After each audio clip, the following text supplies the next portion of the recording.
UP के कैराना से Samajwadi party की सांसद चौधरी इकरा हसन ने केंद्र की नरेंद्र मोदी सरकार पर जोरदार हमला बोला। उन्होंने बिल की टाइमिंग पर सवाल उठाते हुए कहा कि अभी ईद की रौनक गुजरी भी नहीं थी कि हमारी जड़ों को कमजोर करने का एक नया फरमान लाया गया है। उन्होंने कहा कि पहले उत्तर प्रदेश में मुसलमानों को नमाज पढ़ने पर रोक लगाई गई और इसके बाद सौगात में यह बिल लाया गया।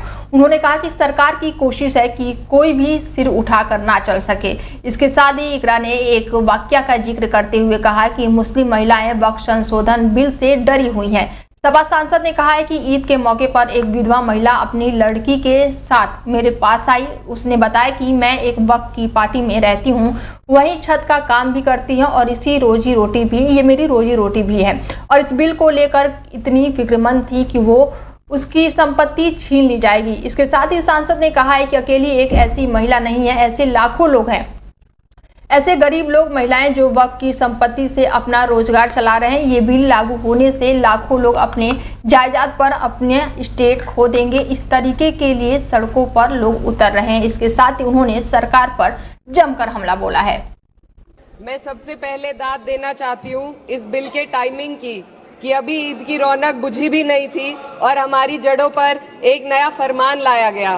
पहले उत्तर प्रदेश में मुसलमानों को नमाज पढ़ने पर रोक लगाई और फिर सौगात में ये बिल लाया गया। निसार में तेरी गलियों पे है वतन, जहाँ चली है रिवाजो गैर कि कोई ना सर उठाकर चल सके। मैं सभापति जी आपको ये बताना चाहती हूँ कि ईद के मौके पर एक विधवा महिला अपनी लड़की के साथ मेरे पास आई और उसने बताया कि वह एक वक्फ की प्रॉपर्टी में रहती है, वही उसके सर पर छत का काम भी करती है और उसकी रोजी रोटी भी वहीं से आती है। वो इस बिल को लेकर इतनी फिक्रमंद थी कि कहीं उससे वो उसकी संपत्ति ना छीन ली जाए। वो अकेली एक ऐसी महिला नहीं है, ऐसे लाखों लोग हैं जो वक्फ की, गरीब लोग, गरीब महिलाएं जो वक्फ की संपत्ति से अपना रोजगार चला रहे हैं।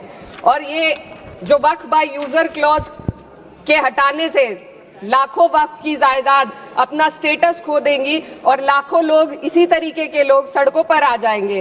वक्फ क्या है? वक्फ बाय यूजर क्या है?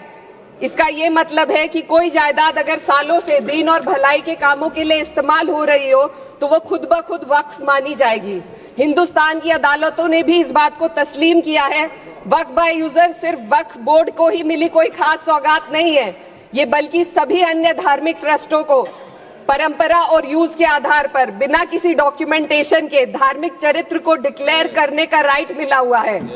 भारत के संविधान के आर्टिकल 13 क्लॉज 3 में कस्टम और यूसेज को कानूनी वैधानिकता प्रदान करता है। इसी आर्टिकल से वक्फ बाय यूजर भी निकला गया है। इस बिल के कानून बनने पर वक्फ बोर्ड तो इस प्रोविजन से हाथ धो बैठेगा, लेकिन अन्य धार्मिक ट्रस्टों को यह सुविधा जारी रहेगी।